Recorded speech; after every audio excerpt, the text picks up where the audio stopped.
listening to the IELTS podcast. Learn from tutors and ex-examiners who are masters of IELTS preparation. Your host, Ben Worthington. Hello there, my good friends. Welcome to this episode all about how to describe a map or a plan. And I don't think I've talked about this for a while. No, I don't think I've ever spoken about this on IELTS podcast. The reason is because it's much more common to find a graph or a chart or a pie chart on the IELTS Academic Task 1. However, that does not mean that we cannot prepare for it. And if you do get a map, personally, I think you are a little bit lucky because they're not too difficult. So the academic writing component for task 1 will could be a map or a diagram of a building, a street, a village, or a city, and it might ask you to contrast an older plan with a newer plan. Or it might ask you to compare the current map of the area with a future map of the area, perhaps after the construction has been finished, or perhaps after there's a new route or some new roads placed in the new graph. So, as the same as the other academic task 1, it's 150 words. Plus or minus 10%. So you can write 135 words, or you can write a maximum 165 words. After that, the examiner stops checking. So that's really important.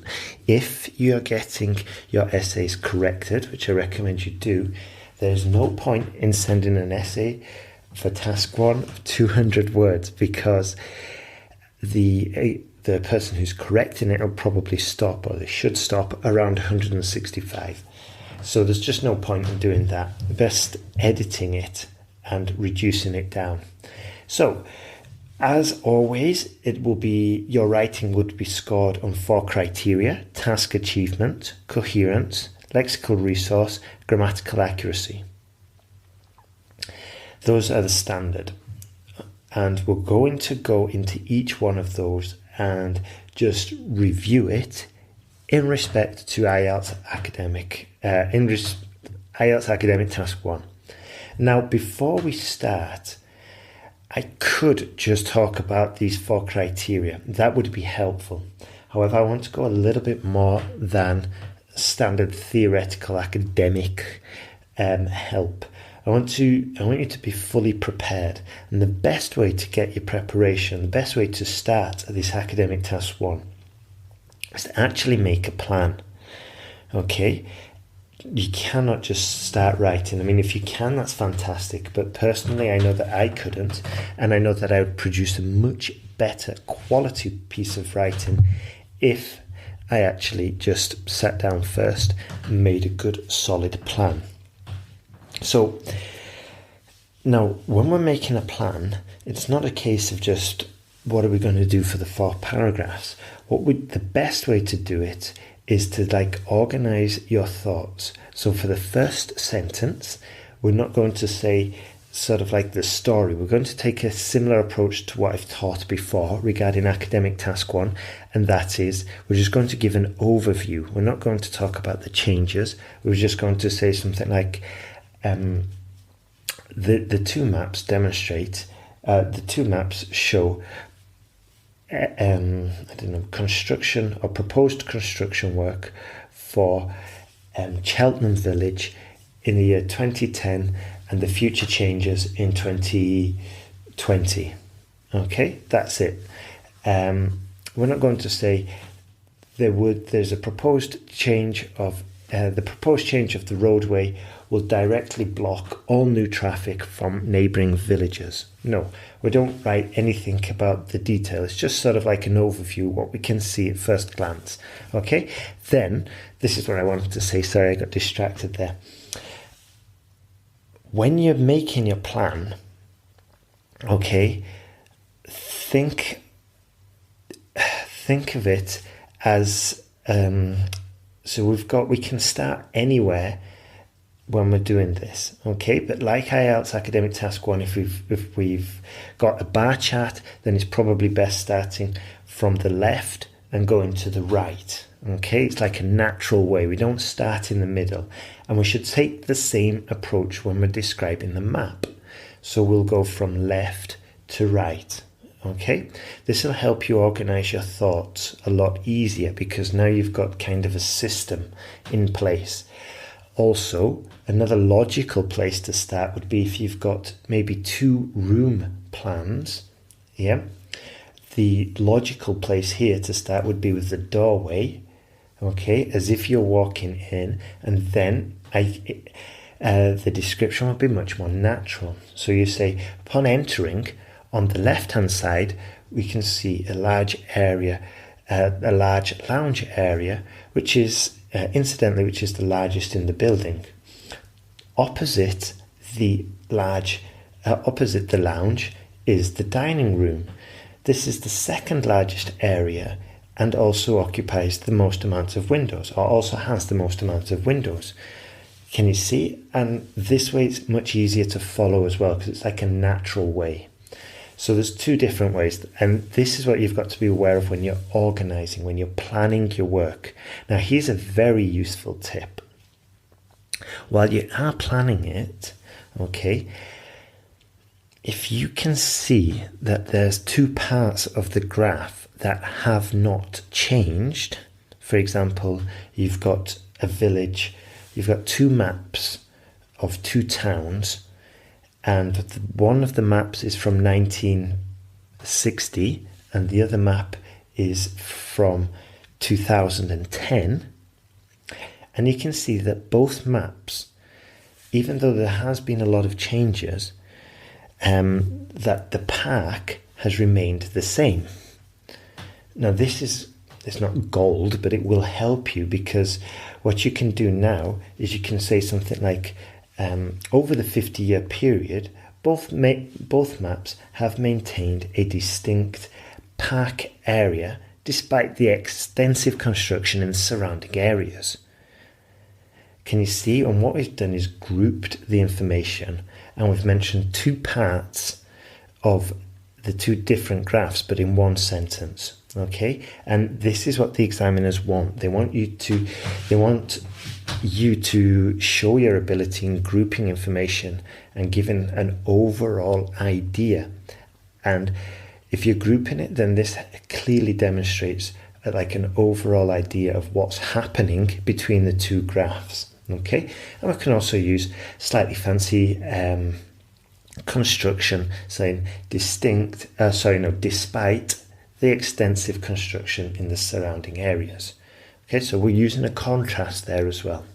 So that was the first thing I want to mention. Make a plan and set it out logically. This will help you tremendously when you come to writing it, and also when it comes to reading it. It's going to make your report much more coherent.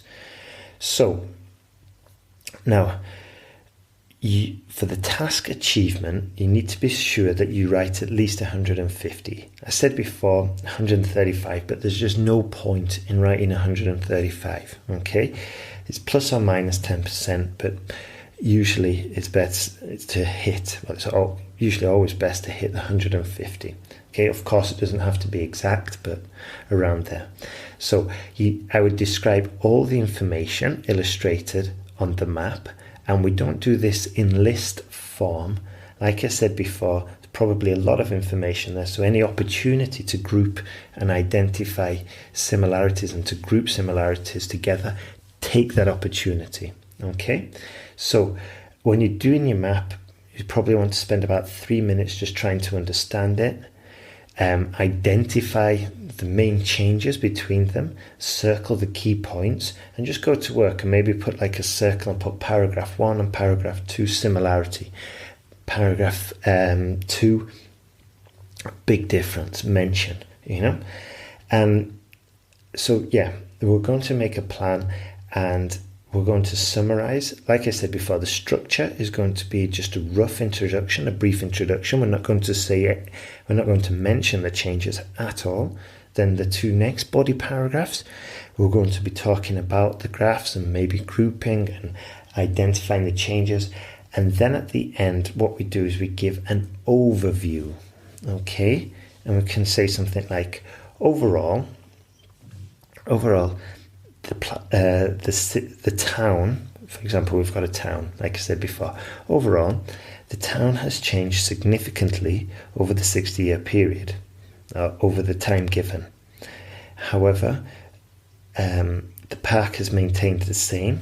Well, that would be a bit of repetition. So let me just do it again and say something like, overall, the town has changed drastically over the 60 years. Small areas, certain areas have maintained the same, but the biggest change has been in the transfer of the change in use of the land from recreational to retail. Okay, and we'll just give the overview there. And this is what you want to resist writing in your introduction.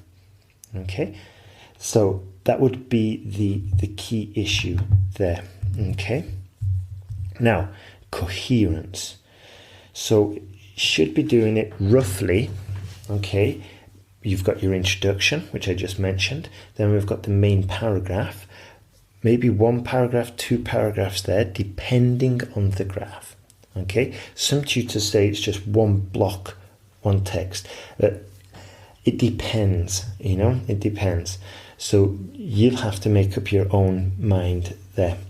Now, to help us with coherence, we're going to use some connectors. So these might be first of all, in addition, and to summarize. Okay, those would be quite three useful structures there to use.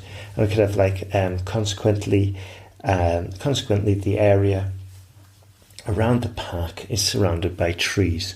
Okay, also surrounded by, to the left of, opposite this, across the road. These kind of phrases that we use when we're learning the language. All right.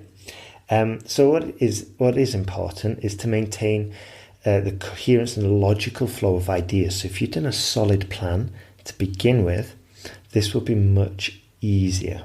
Okay. I just remembered as well, some other useful phrases and constructions to use would be like to the southwest of the park, north of the park, or at the most southerly point we can see a river flowing from the south to north. Okay, so these getting used to using these sort of like these structures. Opposite, in front of, to the northwest, south of the school, we can see a large park surrounded by forest land. So that would greatly help with coherence. And like I said, to get that fully correct, to get the maximum points regarding coherence, a solid plan. Okay, now language or lexical resource. So as in most parts of the exam, we would want to avoid repetition. Okay, and this is especially true regarding the map in front of us. It's just a challenging task because sometimes there is only one useful word or one word that we can use, and in that case we've got no option but to use it. But if you can find some synonyms, then it would be much better to use them. Okay, now the next part I want to say is that if we can use verbs such as show, demonstrate, or illustrate, then this will help because verbs move the writing along. So let's go. The map illustrates plans to change the green area into a playground for children. Can you see? So, and as I said, we can use the synonyms not only for places on the map and labels on the map, but also to synonyms of illustrate. So what synonyms have we got for illustrate? Well, we can see highlight, indicate, or demonstrate. So The map highlights a project to transform the green park into a play area for children. Now, like I said before, just very briefly, we can also use the prepositions. So there's a large residential area between the small lake and the park, or a road runs alongside the border of the park. So yeah, I briefly mentioned that before regarding the coherence, and this is all kind of interlinked. So the next part, here's a tip as well. I just remembered comparisons and superlatives. Okay, so and this is especially important when we're making the plan, because you want to definitely include these. So one surefire way is to use something like clearly the largest area on the map is the fields west of the river. Yeah, or let's see, or the smallest areas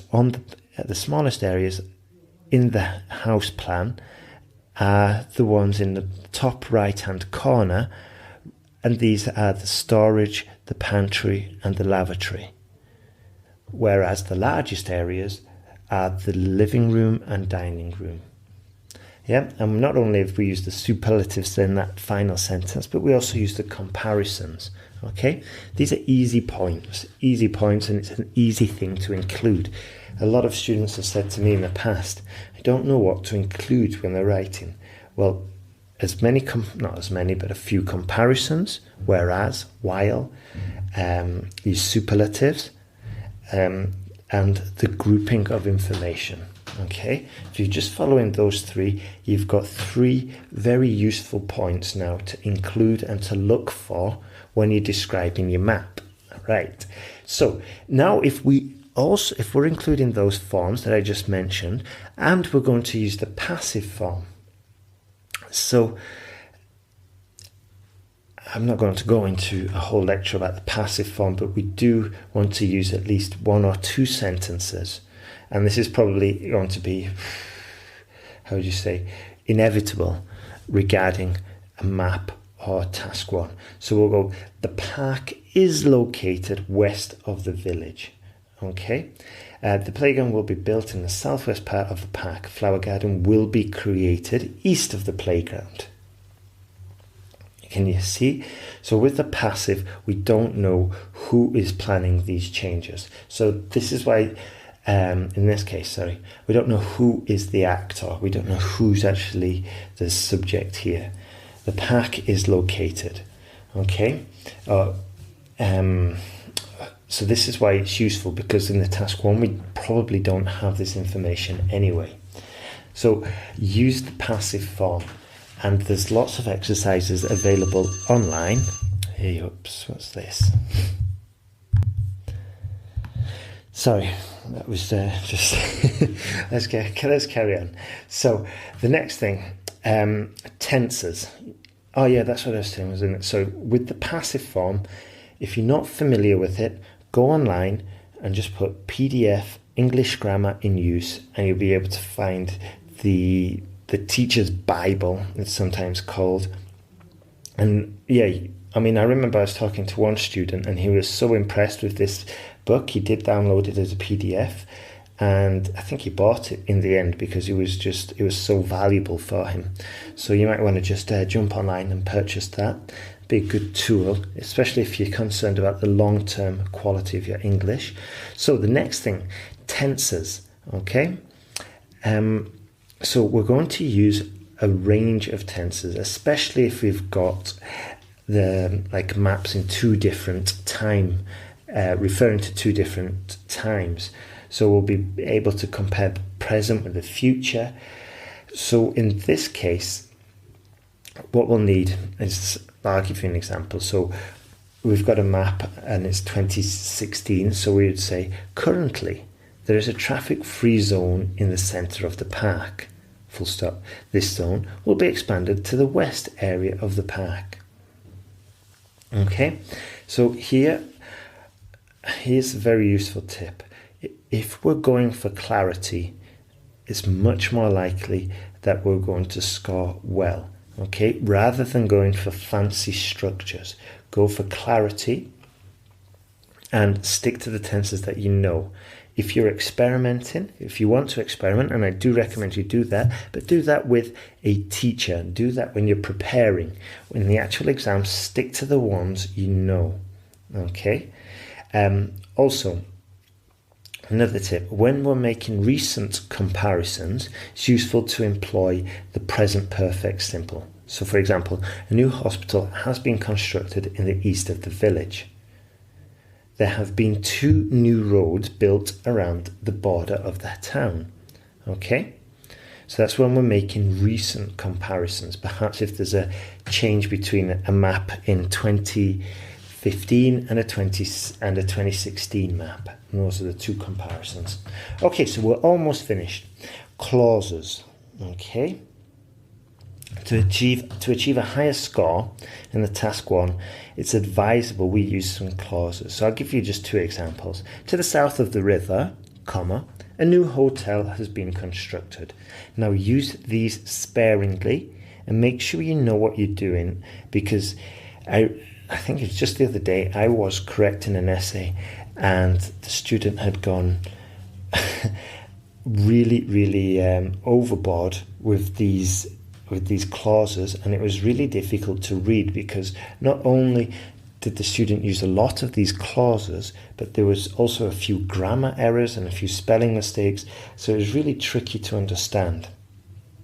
So if your writing is crystal clear and it's good, and usually there's no mistakes, grammar mistakes, and it's quite easy to understand, then start experimenting with the clauses and changing the order. Okay, so here's another example. Greystones, which has a population of 50,000, is situated south of Dublin on the seaside. Okay, so the normal way would be Greystones has a population of 50,000 and is situated south of Dublin on the seaside. Okay, so just by using which, we've got a new clause there. Right, so well done for listening to all this, and I hope your exam preparation is going well. You've just been listening to IELTS Podcast with Ben Worthington, and if you need more help regarding your IELTS preparation, then you can go to IELTSPodcast.com, and you can find some essay correction services there, or you can also have a look at the online course at sentenceguide.com. And at the moment it's me correcting the work, so you'll get personalized feedback, and that's the cost, by the way, that comes with the guarantee of jump to a band 7 or it's free. There's a few conditions there. You have to do all the work, and you have to get like a 6.5 and show me the certificate beforehand, before starting the course. But even if you're going for a band 6.5 or you're going for a band 8, for a band 9, I'm more than willing to help you jump to that level, and I've done it before in the past and I know what to do. Okay, so you can check out that course at sentenceguide.com. Right then, so that's everything. Keep on preparing, keep working. And by the way, that ringing you heard in the middle of this podcast episode, that was me experimenting with a website called Pomodoro Technique. So if you just put that into Google, Pomodoro Technique, and it's just a good way of organizing your study, especially if you're like a bit of a procrastinator, which has been happening to me recently. All right, so check out those sites, sentenceguide.com, IELTSPodcast.com, of course, and the Pomodoro one. Okay, have a good day and all the best regarding your IELTS prep.